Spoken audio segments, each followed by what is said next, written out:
the screenwriter hired by a producer director, because the story from John being a little kid with his friend Anthony, growing up together, and then having this life. But anyway, that's all I'll say.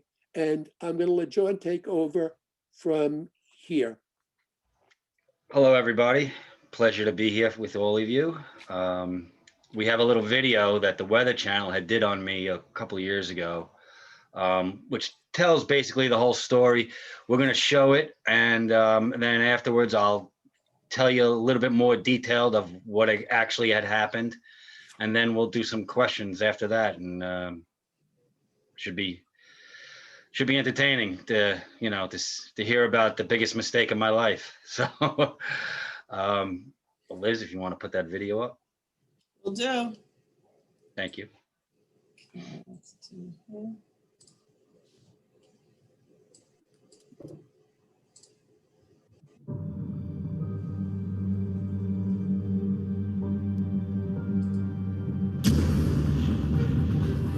I lost the crew member overboard. Coast Guard received a report of a person in the water south of Montauk. Finding somebody floating in the ocean is probably one of the most difficult things. We're not talking a little ways.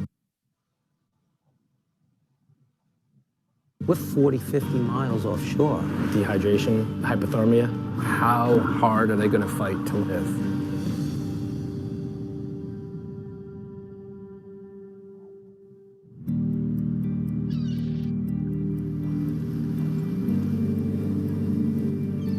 I have known John since second grade, and we bought a boat together in 2006. We're commercial fishermen. We catch crabs, lobster, and other seafood out of New York. It's so different than the normal of what most strap hangers are involved in doing. It's a lifestyle, it's not work.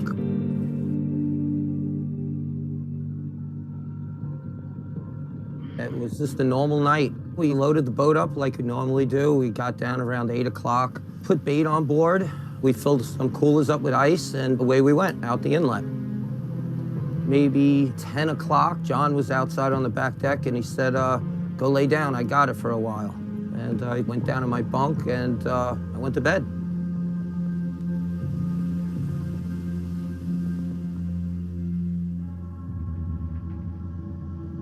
The next thing I remember, I ran upstairs and, John was not on board the boat.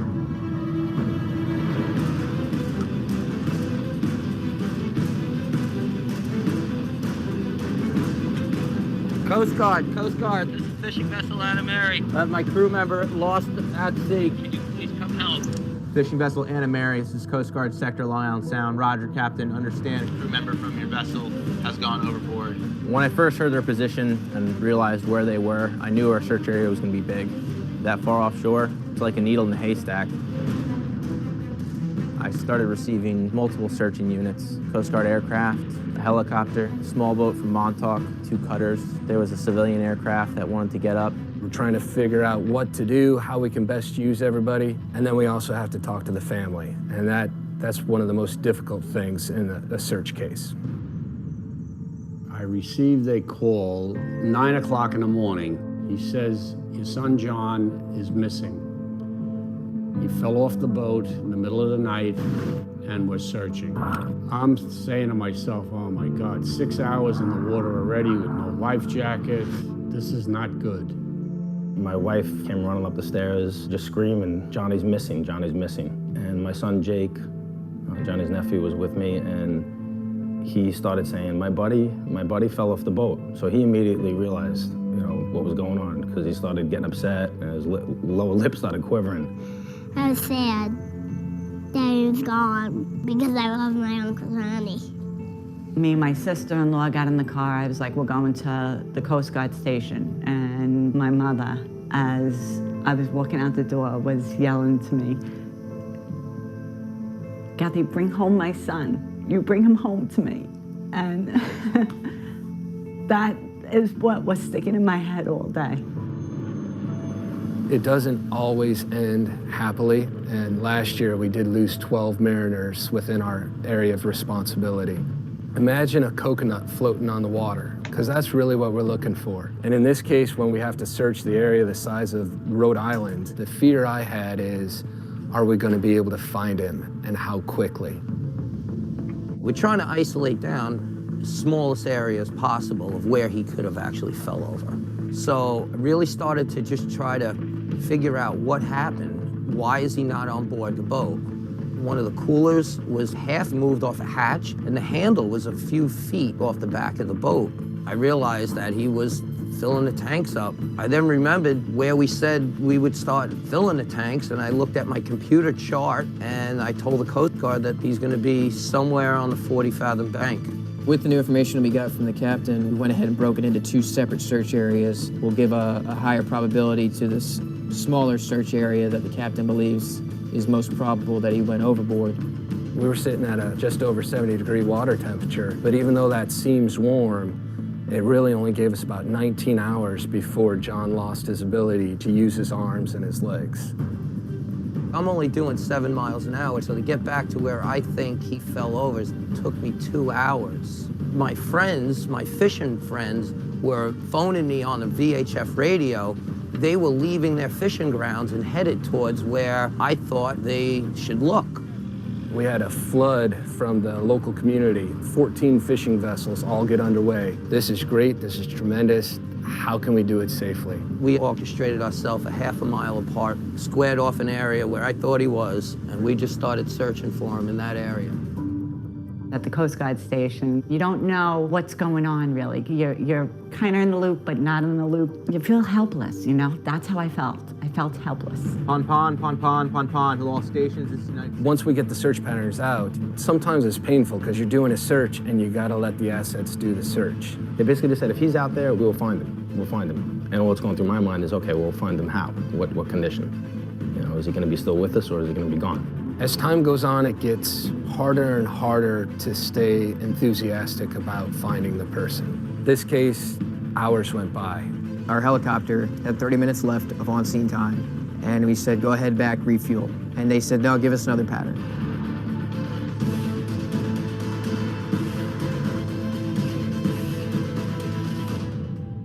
Sector from the O2, we have eyes on the survivor. Currently including the rescue swimmer in the water to assess the patient. This is one of those things that we live for. For lack of a better word, it was goosebumps. Fishing vessel Anna Mary, sector Long Island Sound. When it was past Anthony that his buddy was found, I've never heard so much joy in a man's voice. Oh, thank you so much. Woo! You guys are the best. The radios went off. We had about 12 minutes of cheering, just straight. It was incredible.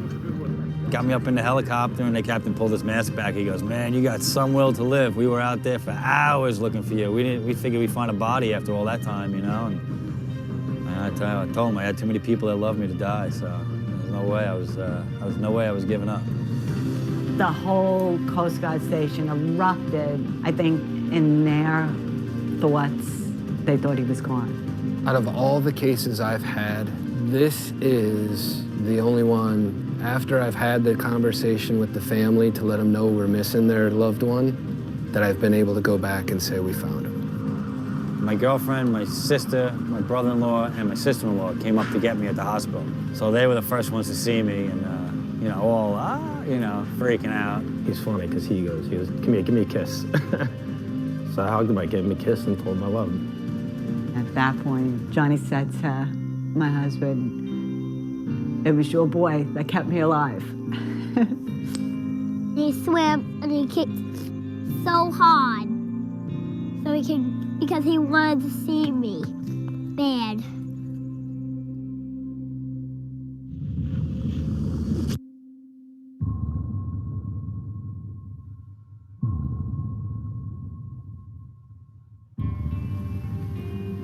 About 5 hours into our trip, I started getting the boat ready to start fishing. I noticed one of the caps on one of the tanks wasn't on, so I had to move the cooler off the hatch. I grabbed the cooler and went to pull it off the tank, and with that, the handle snapped, and I just went flying out the back of the boat.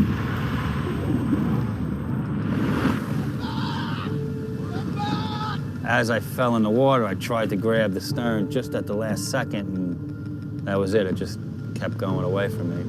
you're panicking, and then you don't know what you can do or anything. And I started getting a little scared there and realized that my boots were really buoyant. So I pulled my feet out of my boots and I grabbed them and I held on to them like this. I was out of the water up to my chest. You know, I couldn't believe it, how buoyant they were.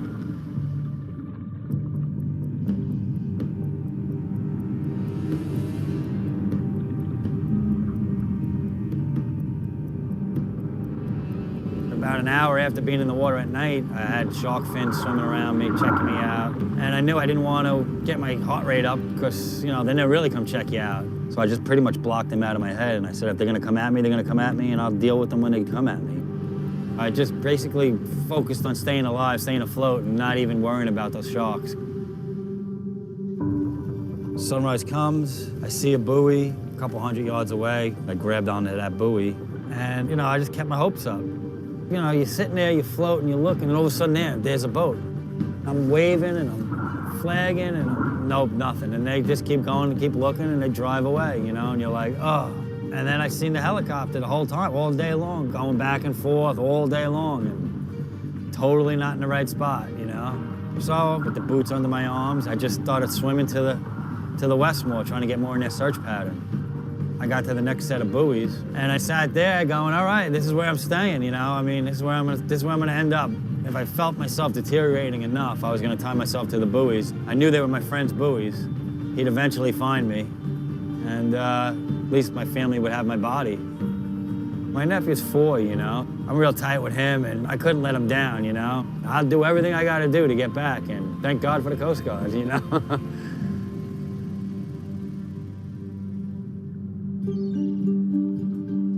I feel better about him on the water right now. When he goes out on the water, I know there's nothing that's gonna stop this guy.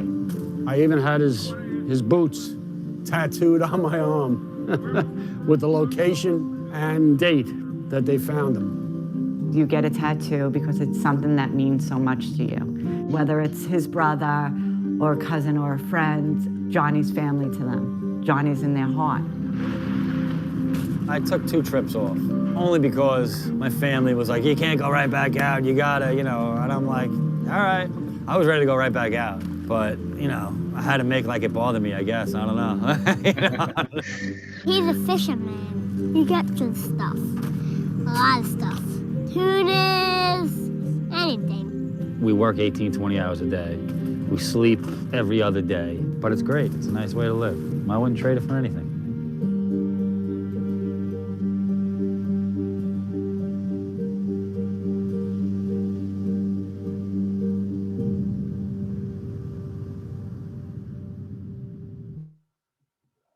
Well, I haven't seen that in a while. Yep, so that's my crazy story. So we fish about, we live out in Montauk. We fish about 800 traps a season for the season.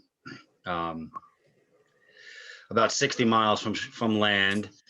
And we try to get out 2 times a week within the 7 days. We try to do 2 trips a week during the season. This particular night was like any other night. And, you know, we left, got everything to go, and we were on our way. And, you know, it's basically complacency. You know, I'm doing the same thing over and over, not thinking, you know, what could possibly go wrong. And as I was getting the boat ready there, I had to move these 2 coolers that were full of ice. So they were probably 200 pounds, 100 pounds a piece, and with these little cheesy plastic handles on them. And I used this metal hook to pull them off the hatch. And when I did, you know, it just snapped immediately, the handle. And I had no nothing. And the momentum just sent me right out the back of the boat. And as I fell in the water, the first thing I remember was like, wow, how warm the water felt. I don't know why, but it made me think, you know, wow, it's pretty warm. And then all of a sudden there's the boat going away, and, you know, just because the boat's on autopilot and everybody's in the front of the boat asleep. No one knows I'm even missing, and no one knew I was missing for hours. And then, you know, so then being in the water, realizing that, that you're floating in the middle of the ocean at night, the boat's already gone. I can't see the lights no more. It's pitch black. There's not a sound in the world, because water don't make a sound unless it hits something, and there's nothing for it to hit. So it's just deafening how quiet it was out there. Because every time I'm out there, the engines are running, the hydraulics are running. There's always noise. There's no noise, which was very weird to be that silent. And, immediately you're screaming, you can't believe. And then all of a sudden the realization comes is that today is the day that you're going to die. And how do you feel about that? So it became such a mental game on top of the extreme physical. It was more mental, because every time, every bit, the second I hit the water, I had these birds dive bombing on me, these little storm petrels, the little black birds. And from the second I hit the water, they were on top of me. They were trying to peck at me, land on me, poke at my eyes. I don't know what they were doing, but they were all over the top of me. So I'm dealing with that, trying to stay afloat after realizing that the boots were buoyant. I don't know what made me think of that. As soon as I fell in the water, panicking, swimming, and I'm about to drown, and I kick off my boots and they float. And I don't know what made me think of it. I just emptied the water out of the boot and created an air pocket and put one under each arm. And then I was like, okay, I'm not drowning at this second. I'm living, but I'm still screwed. I don't know, where I am. And I knew where I was, but in relation to what happened, but it was just, so overwhelming with the thoughts and everything, and you're going to die and nobody in the world knows you're even missing. So now I'm in this situation and it's just going through my head, like today's the day you're going to die. How are you going to live? Nobody's ever fell off the boat in the middle of the night and that was ever seen again. So that's going through I'm going through my head with that. And, and then the sharks show up. So now I'm dealing with these two sharks that I can't see them, but I could see the fins, and they're like literally 10 feet, 8 feet away from me. And I know they're right there, and the water's crystal clear, but I don't see them under the water, but I see them right around me swimming. So I pull out my little 3-inch pocket knife and I pull my legs up and I sit there with my knife looking at them. And I say to myself, slow down, stop your heart, control your heartbeat as much as you can, control your thought, control everything that's making you freak out right now, and just, get a little mantra going that's going to calm you down. So I tried to do that. And I put my knife away. And that's when I said, if these things come after me, they're only 6, 7, 8 feet long. I don't know. I felt like I'll beat them up and push them away or do whatever I got to do. And eventually they went away, or they stayed around me. I don't know, but I did not see them after that. So in my head, after getting through that, I had to break it down. I had to break it down to where because it was so overwhelming, everything that was going on. I had to go, I just got to stay alive till daylight.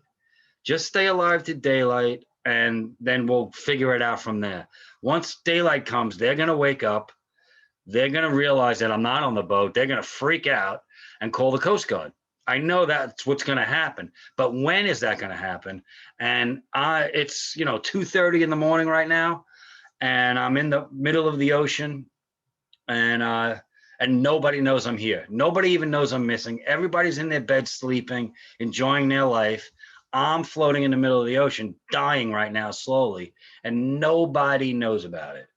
So I said to myself, I got to break this down. I don't know how I even thought of all of this stuff. It's just survival. I got to break it down into small little goals, and let me see how that works, and I see if I can get through it. So sure enough, I'm sitting there through the night. It was 2:30 in the morning when I fell in the water. I guess sunrise is 5:30, 6 o'clock in the morning.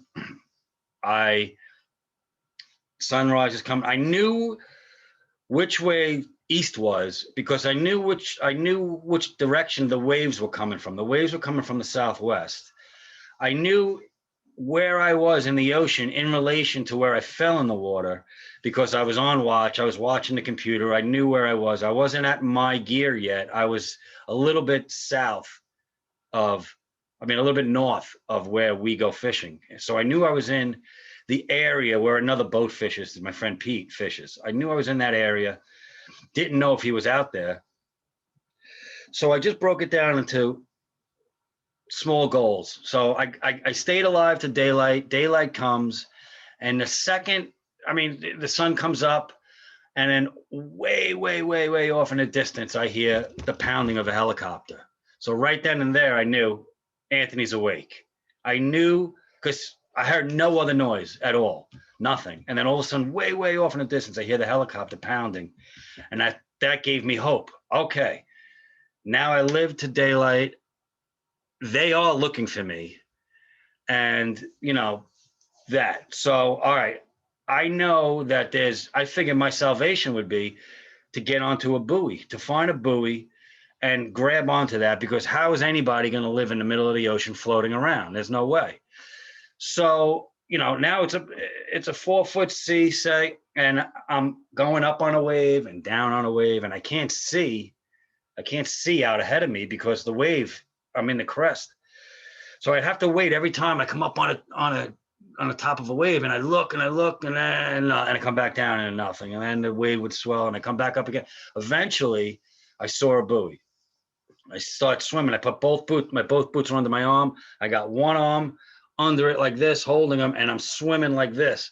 And every 10 minutes or so, I'd switch and I'd do the other arm, and then I'd empty the boots out, the water, and then fill it with air. So I can only physically do that for like 10 to 15 minutes at a time. So I would do each arm 10, 15 minutes, do that. I get closer to the buoy, and I realize I didn't take into consideration the current. So now the current got a hold of me, and which always had a hold of me. I just didn't realize it. And now I'm fighting to get to that buoy, and I'm exerting a lot of energy to try to get to it. And I say to myself, I'm not going to make it to that buoy, no way. But knowing that it was on the east end, because we fish trawls, which is 25 traps on a string, a buoy on the east end, a buoy on the west end. The buoy that's on the west end has a flag on it.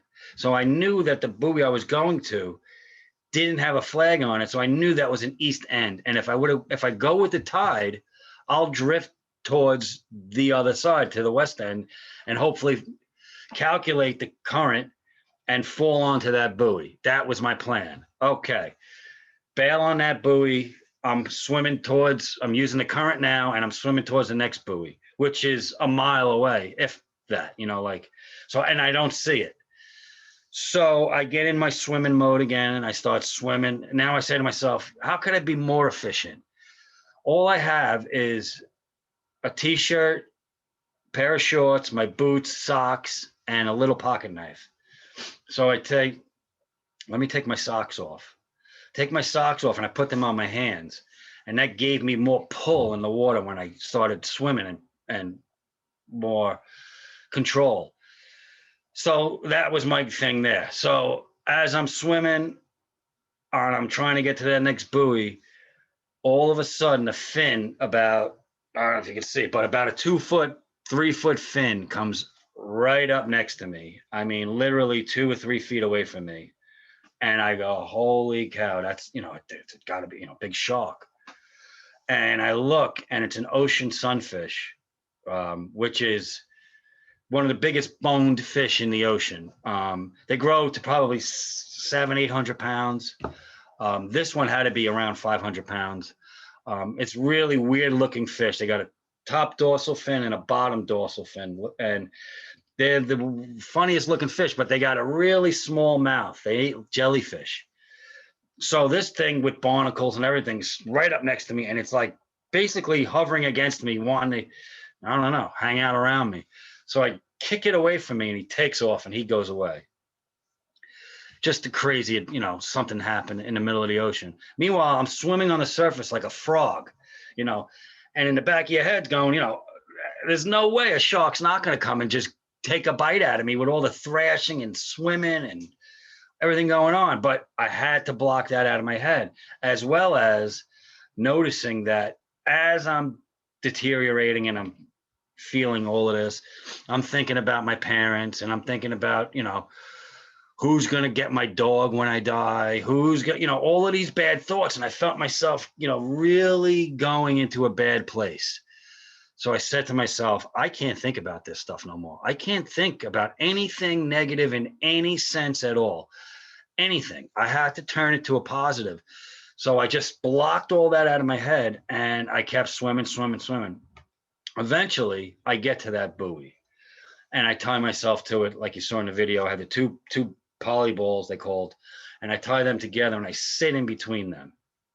And, you know, I'm in the water now probably 9 hours, you know, no food, no water, physically abused to the max. I got rashes under my arms. I got Charlie horses that are so bad that I just keep kicking through them because I'm dehydrated to, you know, so bad. You know, I'm craving to eat a cheeseburger for some reason. I wanted a cheeseburger so bad. And I get to that buoy, and I say to myself, this is where I'm staying. I'm not, but before I said that, I said, all right, I'm 40 miles from land. Home is that way. If I swim towards home, I could probably make it to Jersey, and with the current, you know, that's what's going through your head. You're going crazy, you know, like I could swim home. I feel good enough. I could swim. But, you know, afterwards, knowing that, you know, I'm 150 pounds. They gave me 19 hours. I probably was in the water for 12 to 14 hours. I definitely did not have that much physical ability left in me. Mentally, I was super strong. But physically, you know, all of a sudden, no matter how strong your mind is, your body just gives it up. So I kind of realized that, and I held on to that buoy, and I said to myself, you know, do I take my knife out and carve something into my boot to write a note? You know, because if they don't find me by dark, I'm going to be sitting on this buoy through the night here until I die, you know, and the best case scenario is that I'm sleeping on this buoy or passed out or something, still holding on, and a boat comes up with their lights looking at me and say, oh, we got him, you know, kind of a thing. And then within some time, I hear a Coast Guard jet go by, and he was really low, and I could see the pilot in the plane. But I knew he didn't see me because he was pretty far away. But I knew that he was doing a search pattern, and I figured he would be coming back on his pattern. So let me face in the direction that he's coming back from. And hopefully he gets close enough and I can make a big enough splash. And so he eventually comes past, flying past me hundreds of miles an hour. I don't know if he's seen me or not, you know, but I seen him. I guess within another hour, I hear the helicopter come, and I hear him, and all of a sudden I look, and there it is, the big white helicopter in the sky, and he's coming up over me. And then all of a sudden I'm flailing and making splashes and waving my boots, and he comes around and then stops just off of me. And right then and there, then I knew he'd seen me. I knew I was going to be saved. It was like everything in your body just flushed out with, you know, gratitude, satisfaction. So, you know, the wash was just so intense that I had to put my back to that. And like in the video you saw there, that's actually me in the water. And all of a sudden I feel this tap on my shoulder, and I spin around, and the rescue swimmer's looking at me with his helmet on, and he said, sir, are you okay? I said, I got about 2 more days left in me. Let's get the hell out of here.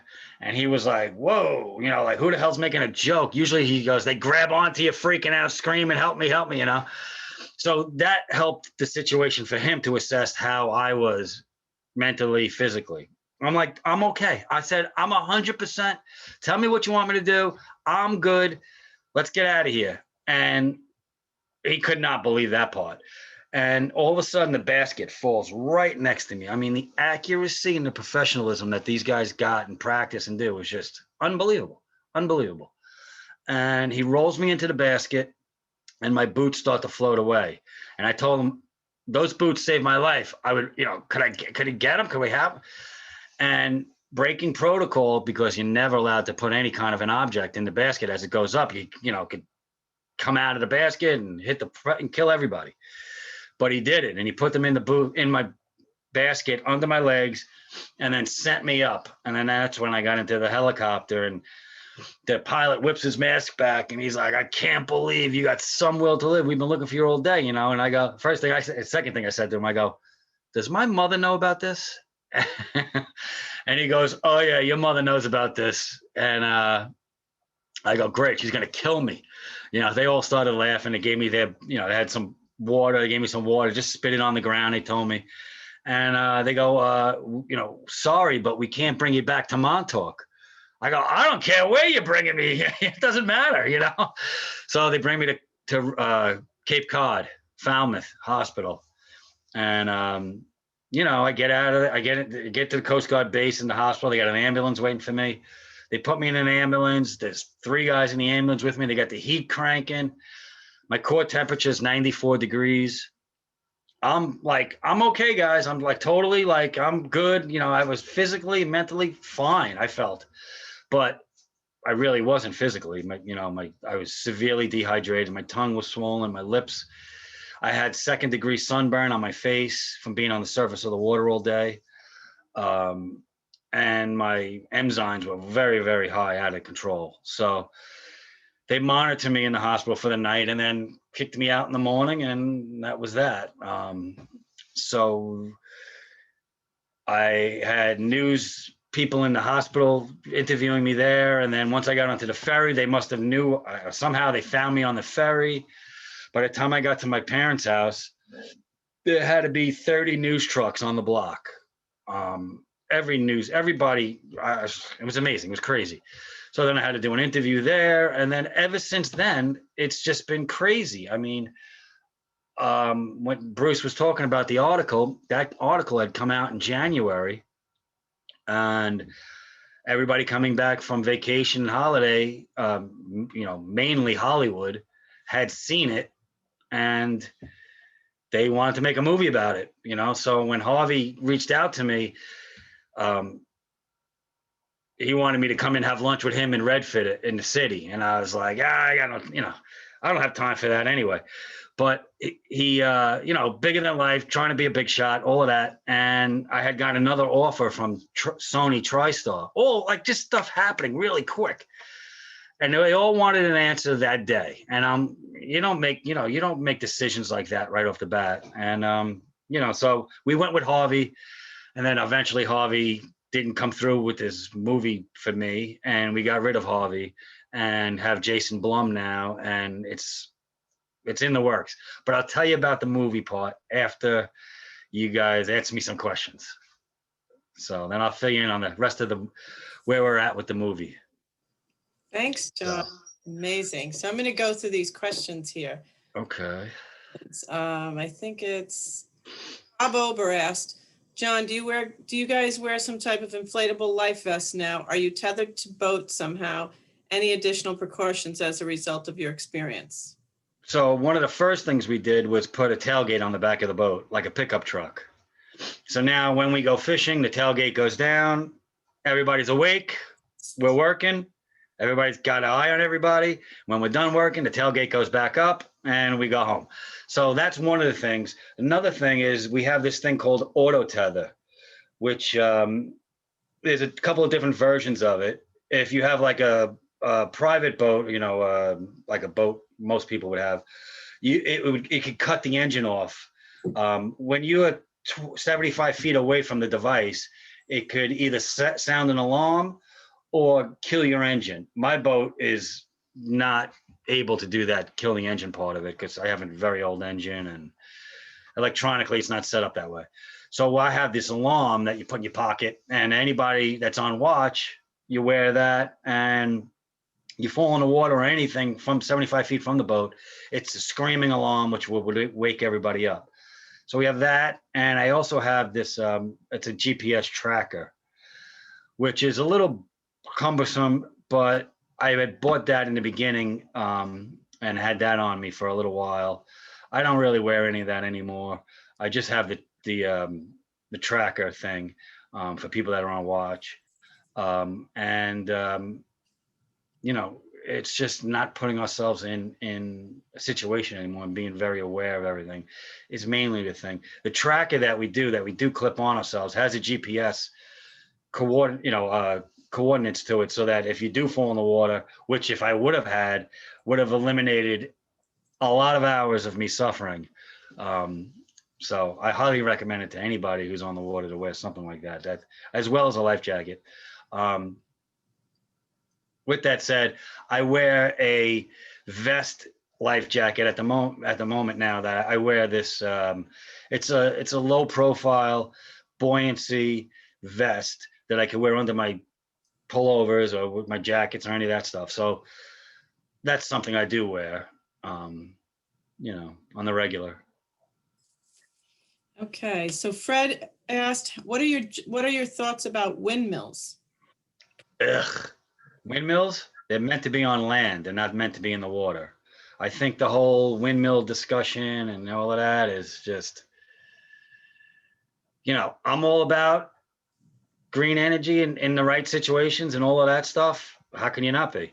But to put them in the middle of the ocean is just stupid. It's already been proven out, you know, in Europe and the failures that have come from it. And the biggest problem for us is that once they put these in the ocean, they're never going to come out of the ocean because they become an ecosystem. And now traditional places where we are allowed to, where we've been fishing for hundreds of years, we're not going to be allowed to fish there anymore because these structures will be in the way. And they're going to be in the way of, you know, all kinds of things. You're not allowed to be, you're not going to be able to tow a net. You're not going to be allowed to fish near them. So as a fisherman, I believe if you want windmills, put them on the, you know, put them in the, put them on the railroad somewhere where they can be maintained. Why privatize the ocean even more? I mean, I know we have oil exploration and all that stuff going on, but I mean, they drill a hole, it's gone. They put a windmill there, it's forever. I don't know. That's just the way I think about it. Okay, Debbie asks, were those buoys put out by you? Yes, I fish about, well, like I said, I'm fishing 800 traps. There's 25 traps on a string. There's a metal pole and a buoy on both sides. And we have about, you know, 80 of those in all. So I have 80. Another fisherman has, you know, 80 to 100. And they are, you know, it's not like they're all over the ocean because we fish very spread out. So, you know, I fish 25 pot trawls.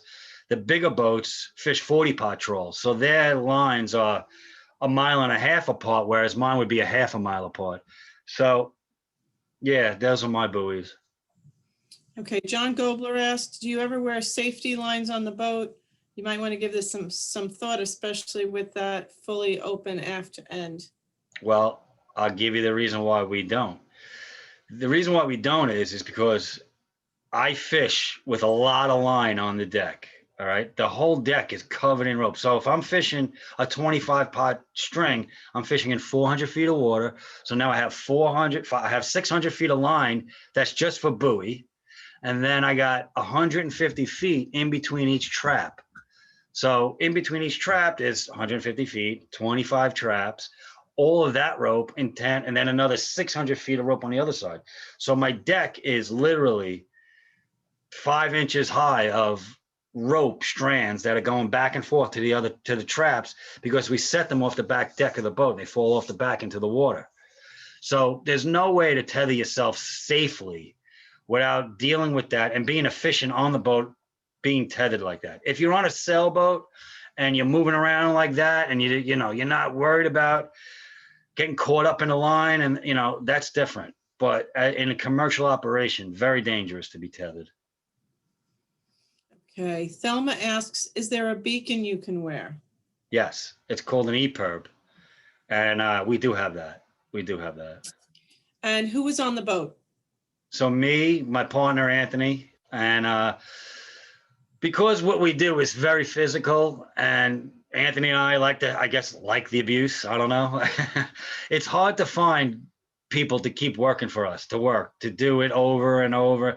So we hire people, and then they do a couple of trips with us, and then it's too physical, or it's this or it's that, the smell, So then we hire somebody else, and so we pretty much rotate people in and out to go fishing. So we had at this time another friend of ours, Mike Malaccio, who is a seasoned commercial fisherman for 30, 40 years. But he's an older gentleman.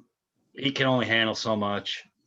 And so we rotate through a lot of people to do what we do. So Bob asked, do you have a 2-person watch now? No, it's always a one person. That's all. We work so hard, so long that you need to get everybody rested up. So I'll run the boat half the way, and then Anthony will run the boat half the way. And then by the time we get there, we just all start working. And then when we finish, I'll take the boat halfway home, and then he'll take the boat halfway home. Sleep is not a priority on the boat as much as it should be. It's really not. Okay, Maria said, what safety precautions do you take now? Did you sleep at all? Was there a full moon? What protected you from the sharks? Do they really feel your heartbeat? Do you have nightmares? When my husband and I go sailing, we kid about what I should do if I fell in, swim to the nearest buoy. I've never had a nightmare. I've never had a dream about this. What was some of the other questions? Did you sleep?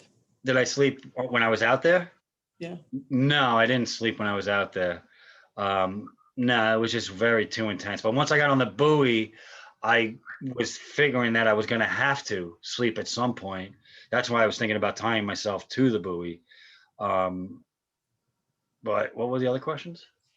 Was there a full moon? Full moon.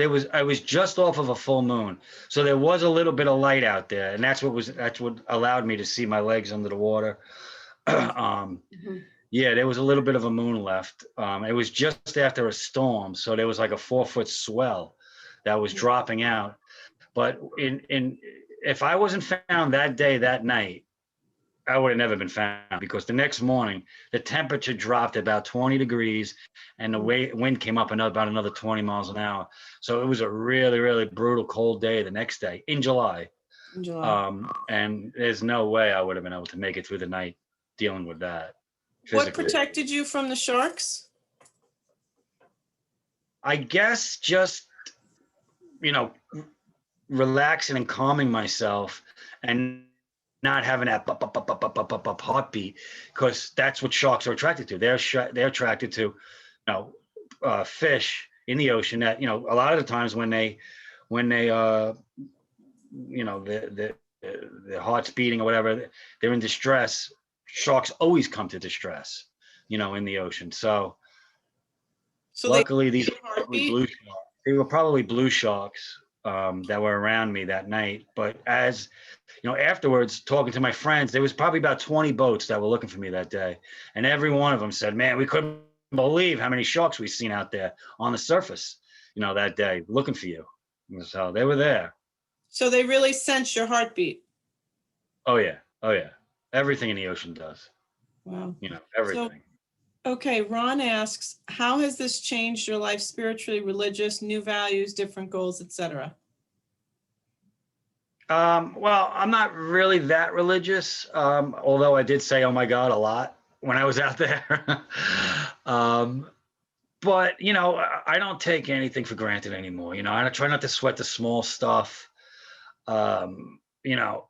One thing I really did learn from it was the power of positive thinking and how much that really, really does matter.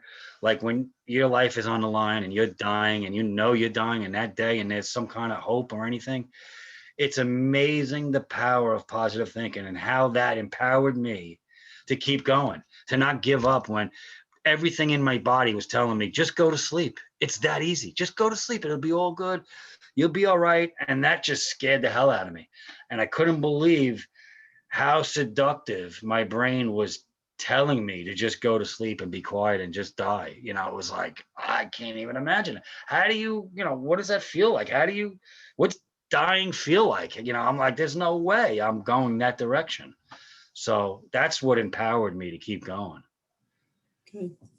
Joel asks, have you developed any fears about the water at all? And how about PTSD? Okay. For 3 years afterwards, I had nothing, no PTSD that I thought of. I didn't think anything, everybody asked me, you get PTSD, you get dreams? Never, no, nothing. I'm good. I'm like, I got no problem, nothing. And then the one summer before, like 3 summers afterwards, I never get hurt. I never got cut. I'm doing some work on the boat and I cut my finger with a circular saw, just nick it. And I get, 6 stitches. All right. That's weird. I've been using a saw for 30 years. Never, a carpenter I was, never had an issue. All right. That's weird. Then I'm sharpening a knife and I cut my finger, another finger. This is like 3 weeks later. And I get 10 more stitches in the same hand on the same finger, almost the same finger. Another 2 or 3 weeks go by, I'm working, and my hand gets caught in the hauler, and I lose the tip of my finger. The tip right there got cut off. Oh my gosh. Now I'm 9 hours from land. What do you do? So that was it. My hand went through the hauler. I turn around to my crew and I'm like, we got to go home. We got to go home now. And they're like, what? What happened? And I'm like, I just cut the tip of my finger off and we got to go. And they're like, you didn't even say ow. You're like, what are you talking about? And then I showed them and they were, everybody freaked out. 9-hour ride home with my, with a towel over my finger. And, another hour from Montauk to Southampton to get to the hospital. And then, and then I tell the doctor, I go, here's the $1 million question. Cause I threw the glove overboard that had the tip of my finger in it. I couldn't even deal with even seeing that. And I go, if I save the tip, would you be able to put it back on? He's like, no, too small. So, whatever that was. But,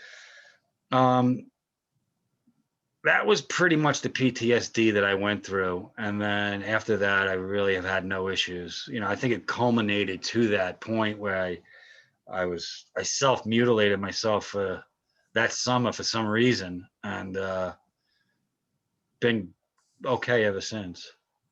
So thank God. So Rosa Maria asks, how is your little nephew now? He's good. He's cute. He's good. He's 11 years old now.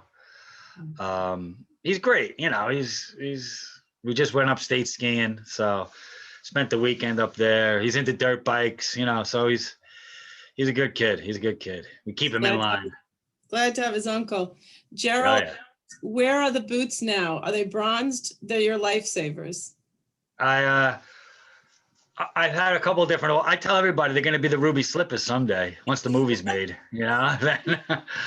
But I still have them. I take them on my speaking events and stuff. I speak all around the country sometimes, and in Mexico and California and Seattle and all around. I've told the story, and so I still have them.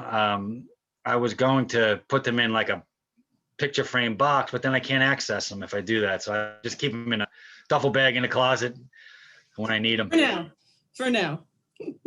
Okay, Tim asks, how long did you write the book? So after the movie deal, we got a book deal through that too. And so I had to hire a ghostwriter because I'm not a writer. And so I interviewed 3 different people. So getting a movie deal, you got to get a big Hollywood lawyer. So I got a Hollywood lawyer. And that's not in Hollywood, that's in Manhattan. And he set it up, interview with these ghostwriters. And after, the one guy is, climb Mount Everest, another guy, caves and all. So all these explorer guys. And then there was this lady who doesn't know anything about fishing, doesn't know anything about the water or anything. And I said, I want her. I want her because I want to dictate everything. I want to dictate everything. I know that you don't know anything. So by me telling you our story, you're not going to have any kind of preconceived notions of this is how this is what I know about. So she spent a year and a half, a little like 13, 14 months with us.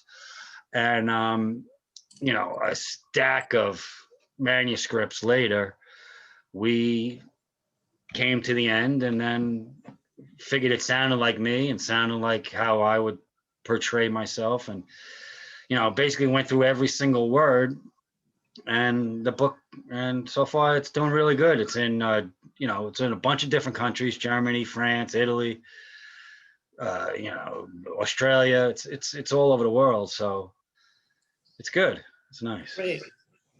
Ken asks, how long is a fishing trip typically? Anywhere between, if we do it fast, it's 24 hours. And on the regular, it's about 35 to 40 hours. Okay. Jason asks, if you could say anything to future Coast Guard officers as a survivor, what would you say? Ones that helped me or different ones? Future Coast Guard officers. Future Coast Guard. I would say, I don't know. I mean, what they do is unbelievable. It's selfless. I mean, it's unbelievable what they do. I mean, the training and the sacrifices they make for their families and doing all of that. It's just, how do you thank somebody? How do you thank a community? How do you thank a service that dropped everything for you and came looking for you? Literally, that's what happened to me. Lobster for life, huh? Yeah. Okay. Ed asks, who do you sell your catch to?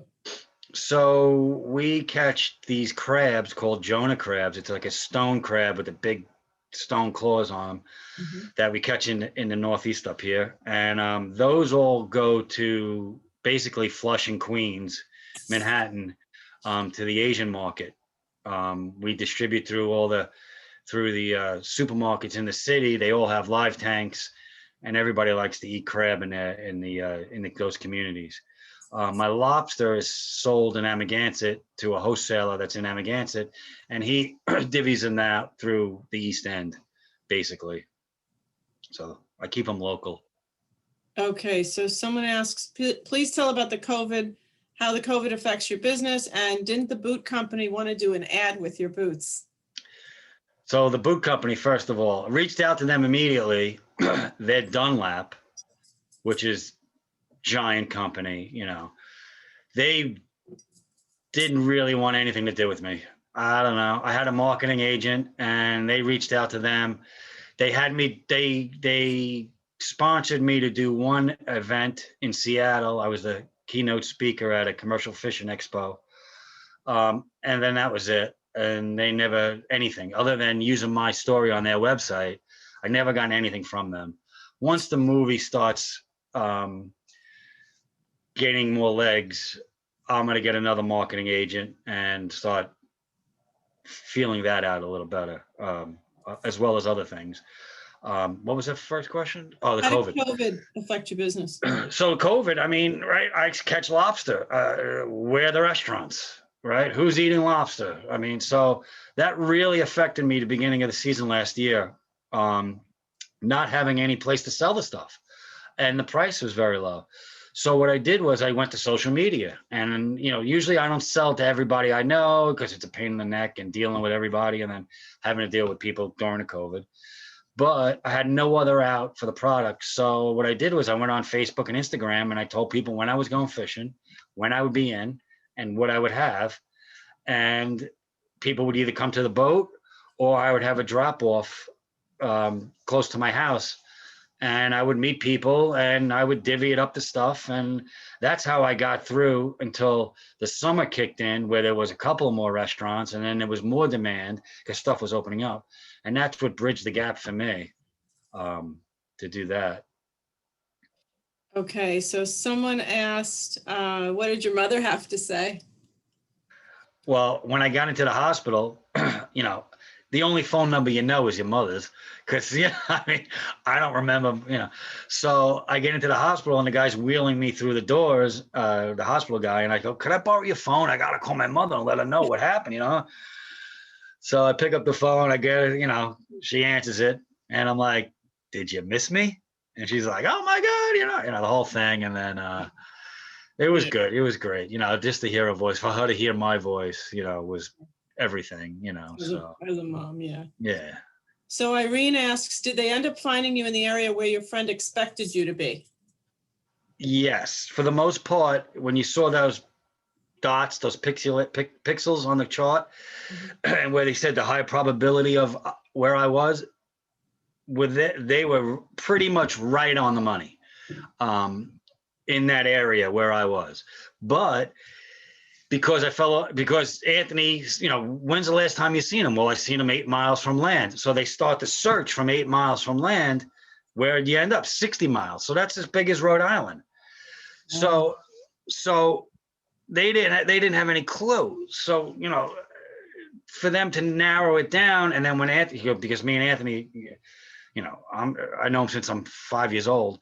We talk all the time, and we had discussed just in passing conversation where we were going to fill the tanks up, and that's basically what saved my life. Is that he remembered that we weren't going to fill them up to a certain point. So all that stuff before then, I wasn't there because the tanks are full of water now, and we fill the tanks up at this certain point. So I got to be either from here further south, not here further north, and that made a big difference. Yeah. Wow, sounds like he was very integral. And the helicopter, after finding out, the helicopter had no more fuel left. They had such little fuel left that when they found me, they weren't going to drop the rescue swimmer. They were just going to fly back home and tell the boat where I was because they were so low on fuel. But the swimmer said, I could get to him fast enough. I can get him in the basket fast enough to get us out of here to do that. And they were like, okay, because they were going to either leave me there, him and me there, or just leave him there. So everything just worked out so perfectly that they got me in a helicopter and just flew right back to the base, and they made it on time because there was alarms going off. They can't, at a certain point they got to go. Yeah. And yeah, so it was crazy like that. Wow. How were you so strong-minded to control your heartbeat?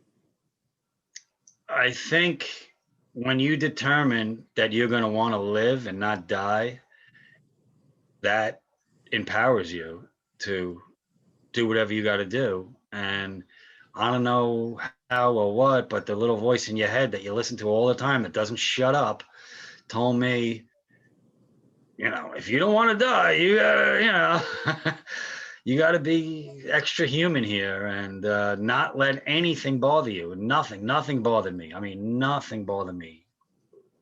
Fatigue. I wouldn't let any of that because that was a negative, and that negative would just empower me, and I couldn't handle that. So you did the right thing. That's what you got to do. Bruce asks, who would you want to play you, I guess, in the movie? Okay, let's get back to the movie. So right now, so Jason Blum is producing the movie, who's one of the biggest producers in Hollywood. He is in negotiations as well as the director, who we're thinking right now is Ben Stiller is going to direct the movie. So Ben Stiller and Jason are in negotiations right now with Netflix to get a deal, make the movie. They got to the end of March right now to come up with that end of the contract for them. And it looks like Ben's going to direct the movie. I'm hearing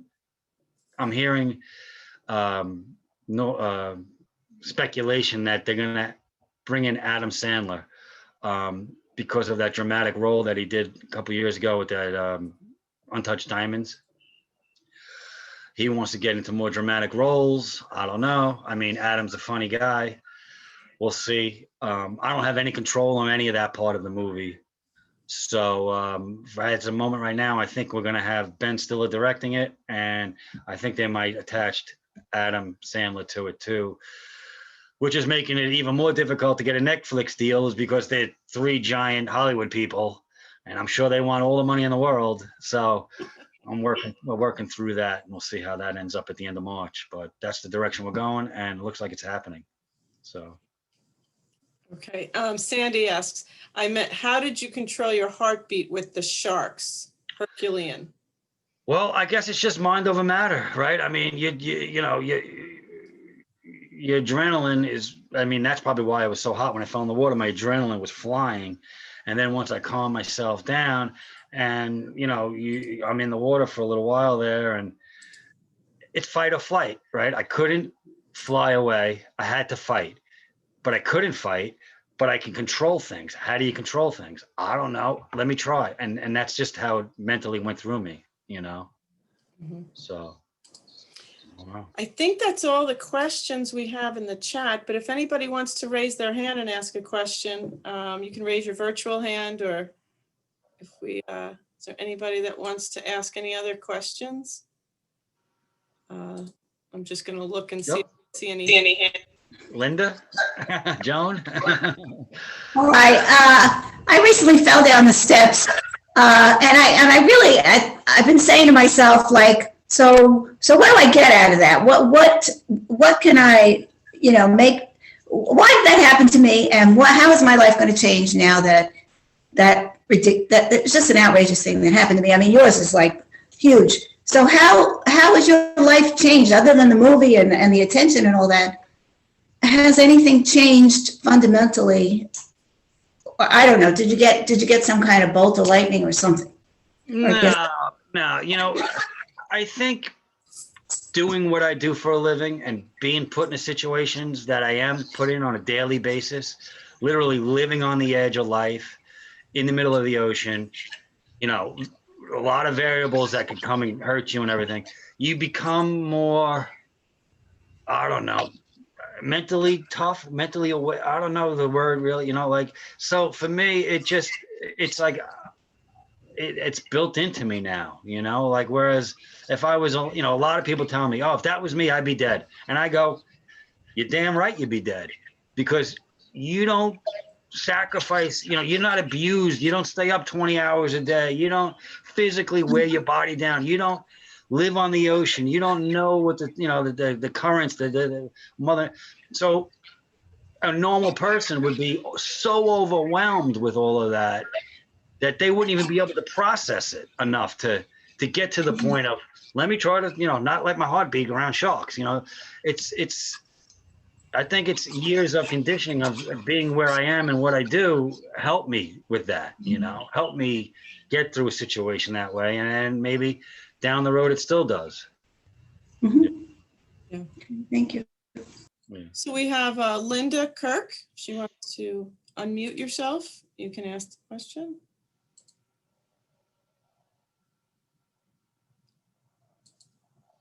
She's trying to unmute. Linda, can you unmute? No. Oh, okay. There we go.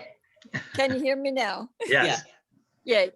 I'm wondering, with all of these other distractions of, the movie and speaking and all of that, how much time do you spend lobstering, fishing now?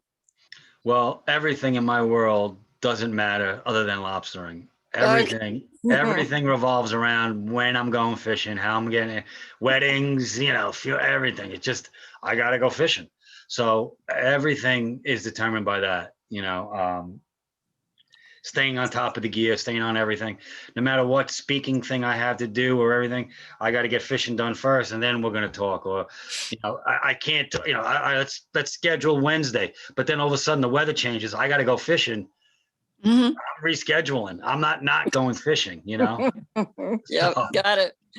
Yep, that's your life. Thank you. I only have a certain amount of days a year to make it work. So I can't lose those days. It's What is there a time of the year that you are fishing mostly, or times of the year where it's not good to go out? Well, I mean, beside the weather. Yeah. See, the weather is everything for us. Like this time of the year, the weather really stinks, but the crabbing is really good. So in the summertime, the weather's pretty nice and the lobstering's good. So it's trying to find that fine balance in between, and trying to not, push the limits too much anymore. Yeah. Thank you. John, did you have a question? John Gobler? Well, pretty much it was the same question. I find it amazing with all this film stuff and book stuff going on that you can still get your lobster in, but I think you answered that very well. And by the way, I think you're one heck of an amazing person. Thank you. Thank you. Can I just mention something? Maria. Okay, go ahead, Bruce. Yeah, John, mention, if you don't mind, because I think people would like to hear it, Nancy Atlas, how they can hear the song. So, we live in Montauk, so Montauk, very small community. When this happened to me, the whole town knew about it. I mean, it was incredible how many people I affected that day that I didn't even know about. And a friend of ours is Nancy Atlas. She's a singer in a band called the Nancy Atlas Project. She's friends. I mean, being that we were out east on the East End, Jimmy Buffett's out there. A lot of famous musicians frequent out there or live out there. So she's friends with a lot of them. And they, when they're out in Montauk, they come and play with her. If she's playing at a place, they'll come in and play with her. So Nancy is good friends with Chad Smith from the Red Hot Chili Peppers, who lives in Montauk. And they wrote a song about me. They wrote a song called The Tale of Johnny Load. And it's amazing. It's an amazing song. I mean, they did an unbelievable job. It's just right to the point, and it's a beautiful song. And when you have a real rock star tell me that I'm a legend now, it's like, yeah, okay. I mean, you're in the Rock and Roll Hall of Fame. What do you mean I'm a legend? But it's pretty humbling. It's pretty humbling. I'll put that link. I just found it on YouTube. The Tale of Johnny Load. Yeah. I'll put that in the chat for everybody if they want to see it. Okay, so we have Maria who wants to ask a question. Just unmute yourself, Maria. Hi, yeah, I loved your story, but literally your ship has come in. Do you plan on getting another one, or a fleet now? Let's face it, it's going to change your life somewhat. We'll see. I think if it gets that crazy, I'm going to buy a big sport fishing boat and hang out in the Bahamas. Oh, okay. And how did your girlfriend, is she still your girlfriend or? The girlfriend at the time when I was missing is not the same girlfriend. Okay. So okay. What happened was I reconnected with my old girlfriend that we've been together like 20 years now. So good. That's where and we got a really good thing now. Well, much success to you. Thank you. Bought a house together and everything, so we're good. Great. Thank you. Is the book what's the title of the book? Somebody had asked that earlier. A Speck in the Sea. It is in the sea. Thank you. A Speck in the Sea, yes. Thanks. Jay, you wanted to ask a question. You just have to unmute yourself. What's the best part of fishing? Going home. I don't know. That's the best. Well, I mean, every when time you're on the boat, what's the best part? Okay, when the trap comes up, that's why I fish, because when the trap comes up, it's Christmas every day. Every time, every 25 traps on that string, every time it breaks the surface, you look at it like, like you're opening a present. What's in it? So that's the best part, and being free and being able to do, live a lifestyle that's, is free and you got control of, I got control of it basically. So that freedom is very enticing for me. Do you have control in spite of the weather? My little world that I float on out there, I got somewhat control, but Mother Nature controls everything. If it wasn't for the wind and the weather, there's no telling how much money I can make, but the wind just takes out of the profit margin big time. John, was there any possibility of you floating part of the night just on your back? I'm sure, you can do that. But once I had the boots on me, there was no other way I was going. I was fine floating with the boots. Right. And the boots were going across my chest and the water in the boots was heating up like a wetsuit.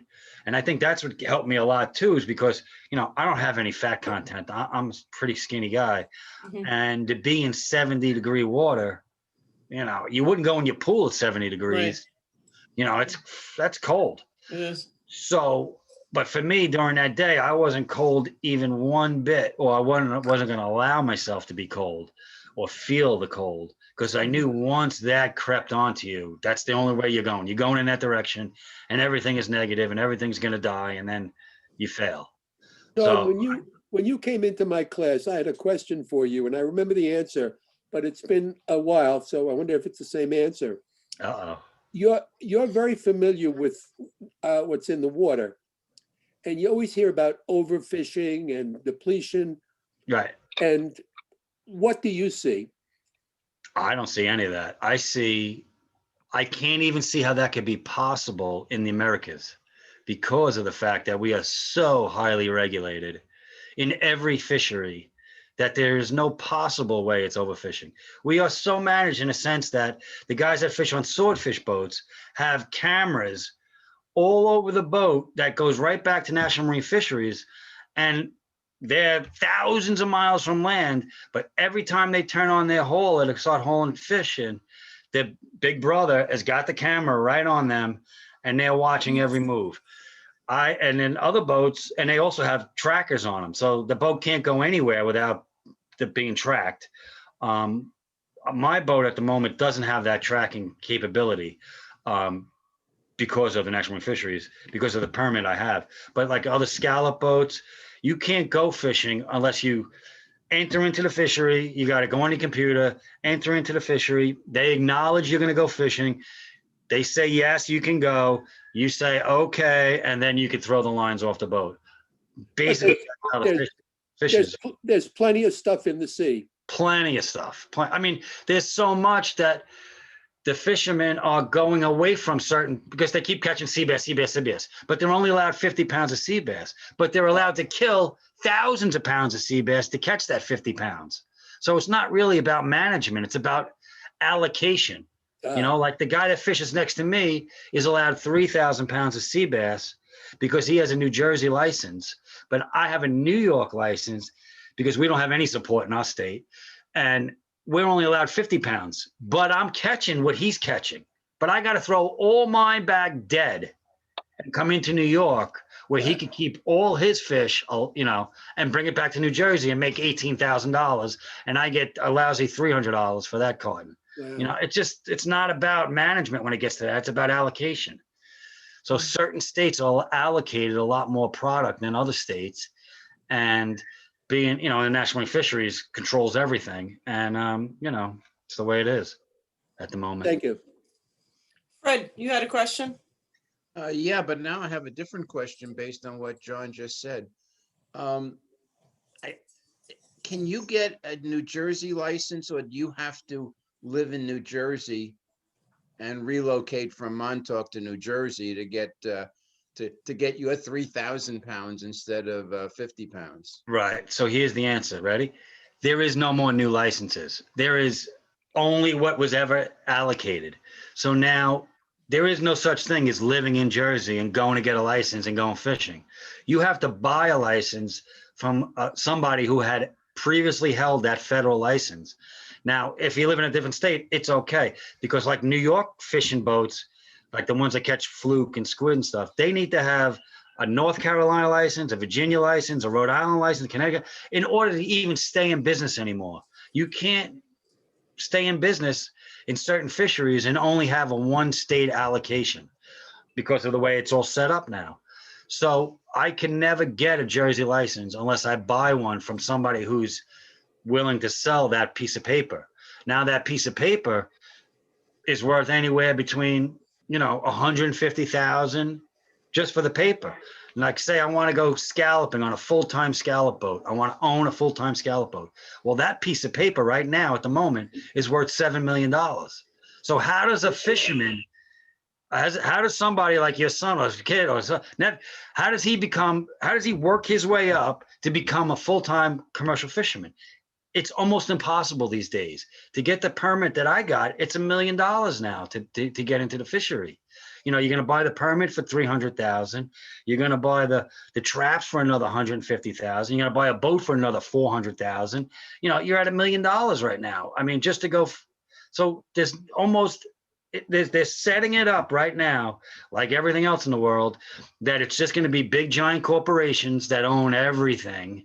And the traditional fisherman is going to be gone. And that's the way it's going right now, because there's no such thing as a new fisherman. Who younger than me, I'm 52, who younger than me is going to be able to get into the fishery and work their way up to buy a boat? It's almost impossible. That leads to the next question. Of course, your boat looked kind of modest. Are the big guys taking over like conglomerates? And you just answered that question also. Yeah, I mean, some boat owners own 7 boats. Yep. You know. Yep. Good luck, John, and thank you for coming. This was incredible. Thank you so much. Thank you, Bruce. Thank you, Liz. We just have one more question. I mean, that's the last one. Yeah, right. Sandra Jamal. Sandra. Oh, he's on mute. You have to unmute yourself. It's not a question. It's a good ending. I just think that John is just so impressive, superhuman, and humble. This was just, I'm so glad I tuned in, because thank you. I just think that you are a 1 in a million guy. Thank you very much. Survivor. I try to put the word of positivity out there for people that you know, to live on the negative side, and it really makes a big difference. So, you know, thinking positive. So John, thank you so much for this. I think this was amazing. People enjoyed it. It was very interesting. Definitely a speaker, and we really appreciate it. Thank you, everybody. And don't forget to buy the book.